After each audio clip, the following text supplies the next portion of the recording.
பாதி சாமத்தில் இங்கேருந்து முதலமைச்சர் ஓடுறார். ஓடி போய் அந்த இடத்துல உட்காந்துருக்கார்.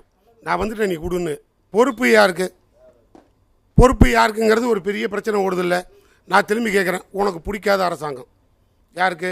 நடிகர் விஜய்க்கு பிடிக்காத ஒரு ஆட்சி, பிடிக்காத முதலமைச்சர், பிடிக்காத கட்சி. அப்போ நீங்கள் நேராக அங்கே வரீங்க, 50 நிர்வாகி வைக்கிறீங்க, அந்த ரோட்டை பார்க்குறீங்க. அடடா, பிடிக்காத முதலமைச்சர், பிடிக்காத ஆட்சி, பிடிக்காத தலைவன், அவரை பற்றி தான் திட்ட போகிறோம். நம்மளை பழி வாங்கிறதுக்கு இவ்வளோ சின்ன ரோட்டில் இடம் ஒதுக்கியிருக்கான். இங்கே போனால் 10 பேர் செத்துருவான்டா, சாவரம் வரல என் தொண்டை, இந்த இடத்துக்கு நான் வரமாட்டேன் அப்படின்னு சொல்கிற அடிப்படை அறிவு எங்கே போச்சு?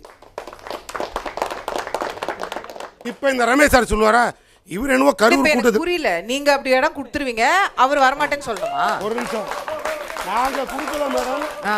ஏன் இன்னொரு தாடி கை தட்டுக்கன்னு, எதிர்கட்சி தலைவரான எடப்பாடி பழனிசாமிக்கு அங்கே தான் இடம் கொடுத்தோம். அப்போனா எடப்பாடி பழனிசாமி கட்டுப்பாடற்ற கூட்டமா இல்லை அது கொள்கை கூட்டம் இல்லையா? அது என்ன கூட்டம் மேடம்? உண்மையே ஓப்பனாக மனசாட்சியோட பேசுவோம் சார். மொழிக்காக, தமிழ் மொழிக்காக செத்த கூட்டத்தை நான் பார்த்துருக்கேன்.